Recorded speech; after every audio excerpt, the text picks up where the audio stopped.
আসসালামু আলাইকুম প্রিয় শিক্ষার্থী বন্ধুরা, আশা করি আল্লাহর রহমতে ভালো আছো। আজ আমি তোমাদেরকে দেখাবো 13.1 সমান্তর ধারার কিছু এমসিকিউ এর সমাধান করে।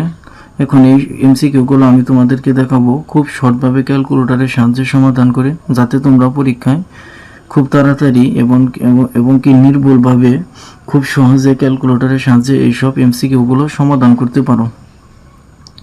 আর এরকম এমসিকিউ পেতে তোমরা অবশ্যই আমার চ্যানেলটিকে সাবস্ক্রাইব করবে এবং পাশে থাকা বেল আইকনটি অন করে দিবে, যাতে আমি যখনই যে কোনো ভিডিও দেব যাতে তোমরা খুব তাড়াতাড়ি পেয়ে যাও। চলো কথা না বাড়িয়ে এখন মূল পর্বে যাওয়া যাক। এক নম্বর অঙ্কটি আমাদের কি বলছে, 1 + 2 + 3 + 4 + ... +100, অর্থাৎ এটা হচ্ছে কি আমাদের স্বাভাবিক সংখ্যার ধারা। এই ধারাটি নির্ণয় করতে গেলে সর্বপ্রথম আমাদের কি করতে হবে, শেষ পদের সাথে আমাদের প্রথম পদটা যোগ করতে হবে। শেষ পদের সাথে আমরা প্রথম পদটা কি করব, যোগ করব। তাহলে আমাদের শেষ পদ কত, 100, এটার সাথে আমাদের 1 যোগ করলে কত হবে, আমাদের 101। এখন যোগ করার পর আমরা কি করব, আবার এই যোগফলের সাথে আমরা শেষ পদটা গুণ করে দেব। তার মানে আমাদের শেষ পদটা কত হচ্ছে, আমাদের 100। তার মানে গুণ কত হবে, আমাদের 100 দেওয়ার পর আমরা কি করব, এটাকে 2 দ্বারা ভাগ করব। ভাগ কত, আমাদের 2 দিয়ে আমরা কি করব, সমান দেব। তাহলে আমাদের রেজাল্টটি কত আসছে, 15। এই অপশনটি কি আমাদের সঠিক।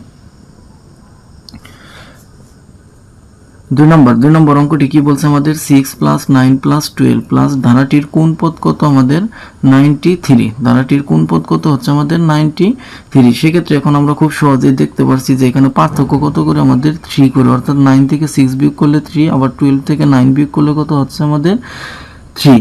তার মানে এটা কি দ্বারা, আমাদের একটি সমান্তর দ্বারা। সেক্ষেত্রে এখন আমরা লিখব যে, অর্থাৎ 6 এর সাথে যদি আমরা 3 যোগ করি তার মানে কত হচ্ছে, আমাদের 9, অর্থাৎ 6 + 3 সমান কত, 9। আবার যদি আমরা +3 দেই তার মানে কত হচ্ছে, আমাদের 12। তার মানে 3 বার চাপলে আমাদের কত হচ্ছে, 12 হচ্ছে। এভাবে আমরা কি করব, চাপতেই থাকবো যতক্ষণ না আমাদের 93 হয়। আর কয়বার চাপবো সেটা আমাদের গুণে রাখতে হবে। তাহলে এখানে আমরা 3 বার চেপেছি, তারপর সমান দিতেই থাকবো। 4, 5, 6, 7, 8, 9, 10, 11, 12, 13, 14, 15, 16, 17, 18, 19, 20, 21, 22, 23, 24, 25, 26, 27, 28, 29, 30। তাহলে এটা 30 বার চাপলে আমাদের 93 আসছে। তাহলে এটার ধারাটির 30তম পদ হবে আমাদের কত, 93। তার মানে এই অপশনটি কি আমাদের সঠিক। 3 নম্বর অঙ্কটি কি বলছে, 3 + 5 + 7 + 9 ধারাটির দশম পদ কত। এটার কি করতে বলছে, আমাদের দশম পদ নির্ণয় করতে বলছে।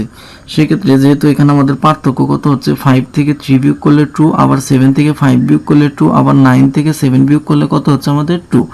তার মানে আমরা যদি 3 এর সাথে 2 যোগ করি তাহলে কত হচ্ছে, আমাদের 5, 5 এর সাথে 2 যোগ করলে 7, 7 এর সাথে 2 যোগ করলে কত হচ্ছে, 9। অর্থাৎ আমরা যদি 3 + 2 তার মানে কত হচ্ছে, আমাদের 5, আবার প্লাস কত 2 তার মানে কত হচ্ছে, আমাদের 7, আবার +2 তার মানে কত হচ্ছে, আমাদের 9। অর্থাৎ 4 বার চাপলে আমাদের কত হচ্ছে, 9। এভাবে আমরা কি করব, 10 পর্যন্ত চাপবো। তাহলে 4, 5, 6, 7, 8, 9, 10।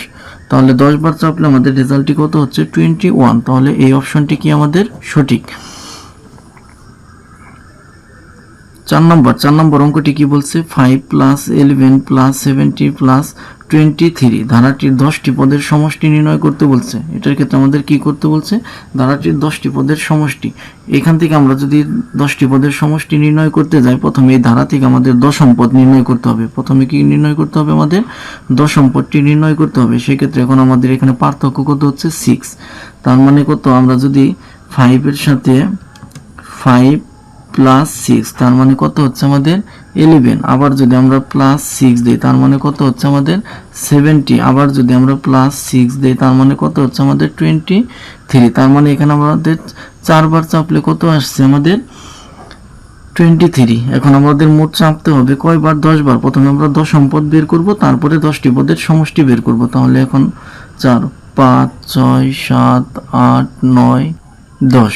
তাহলে এখানে আমাদের 10 বার চাপলে আমাদের এখানে কত হচ্ছে, আমাদের 59। 10 বার চাপলে কত হচ্ছে, আমাদের 59 এটা হচ্ছে। এখন আমরা কি করব,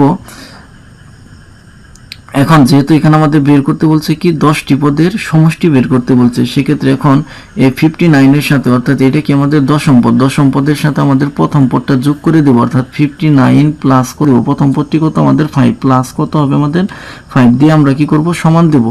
এখন যেহেতু 10টি পদের সমষ্টি বের করতে বলছে, এখন এইটার সাথে আমরা কি করব 10 গুণ করব, তখন আমরা গুণ দেব কত 10, দেওয়ার পর এটাকে আমরা 2 দ্বারা ভাগ করব, ভাগ কত 2 দিয়ে আমরা কি করব সমান দেব। তাহলে আমাদের রেজাল্টটি কত আসছে 320। এই অপশনটি কি আমাদের সঠিক। 5 নম্বর অঙ্কটি কি বলছে 1 plus 4 plus a plus 10 plus dot dot dot dot plus 25 ধারাটির a এর মান নির্ণয় করতে বলছে। এখন সেক্ষেত্রে সর্বপ্রথম আমাদের দেখতে হবে এটি একটি কি ধারা, এটি সমান্তর ধারা নাকি গুণোত্তর ধারা। যেহেতু এখানে আমাদের প্রথম পদ আর দ্বিতীয় পদ দেওয়া আছে, সুতরাং আমাদের এখানে এই দুইটার পার্থক্য যাচাই করলে আমরা খুব সহজেই বুঝতে পারবো যে এটি একটি সমান্তর ধারা নাকি গুণোত্তর ধারা। যেহেতু এখানে 1 প্লাস 4, তার মানে এখানে আমাদের কত পার্থক্য কত হচ্ছে আমাদের 3। 1 প্লাস 4 তার মানে এখানে পার্থক্য কত হচ্ছে 3, অর্থাৎ এখানে আমরা এর এই মানগুলো আমরা বসিয়ে দেখব যে কোন মানটি বসালে এটি সঠিক ধারা হয়। তাহলে আমরা যদি প্রথমে কত আছে আমাদের 3 যদি এখানে বসে, তার মানে 1 প্লাস, তার মানে কত হচ্ছে আমাদের 1 প্লাস 4 প্লাস তার মানে 3 প্লাস কত 10 প্লাস। এখন এটা বিবেচনা করলে যদি আমরা দেখি যে এখানে পার্থক্য কত হচ্ছে আমাদের 3, আবার এখানে পার্থক্য কত হচ্ছে আমাদের মাইনাসের কত 1, আর এখানে পার্থক্য কত হচ্ছে আমাদের 7। তার মানে এটা কি আমাদের কোনো ধারাই হচ্ছে না, যেহেতু এটা গুণফল ভাগফল কোনোটাই সমান না, তার মানে এটা কোনো ধারাই হচ্ছে না। আবার যদি আমরা এখানে 5 বসাই, তার মানে এখানে কত হবে 1 প্লাস 4 প্লাস 5 প্লাস কত 10 প্লাস, তার মানে এখানে পার্থক্য হচ্ছে আমাদের 3, আর এখানে পার্থক্য কত হচ্ছে আমাদের 1। তার মানে এটাও কি আমাদের ধারার ক্ষেত্রে হচ্ছে না, মানে কোনো ধারাই হচ্ছে না, সমান্তর গুণোত্তর কোনো ধারাই হচ্ছে না। এখন আমরা তাহলে এখানে কত বসাবো 7 বসাবো। 7 বসালে কি হচ্ছে আমাদের 1 প্লাস 4 প্লাস 7 প্লাস কত 10। তার মানে এখানে যদি আমরা বিয়োগ করি কত 4 থেকে 1 বিয়োগ করলে কত হচ্ছে আমাদের 3, আবার 7 থেকে 4 বিয়োগ করলে কত হচ্ছে আমাদের 3, আবার 10 থেকে 7 বিয়োগ করলে কত হচ্ছে আমাদের 3। তার মানে এটাই কি হচ্ছে আমাদের সঠিক অপশন, অর্থাৎ এখানে আমাদের 7 যদি আমরা এখানে বসাই, এর পরিবর্তে যদি আমরা 7 বসাই, তাহলে এটা আমাদের কি হয় একটি সমান্তর দ্বারা হয়। তার মানে এখানে এ নির্ণয় এর মান কত হচ্ছে আমাদের 7, তার মানে এই অপশনটি কি আমাদের সঠিক। আশা করি এই ভিডিওর মাধ্যমে তোমরা খুব সহজেই এসব ধারার এমসিকিউ গুলো খুব সহজে অ্যান্সার করতে পারবে। আর তোমাদের যদি এরকম কোনো এমসিকিউ সমস্যা হয়ে থাকে, তাহলে আমাকে কমেন্টসে জানাবে, ইনশাল্লাহ আমি সমাধান করে দেব।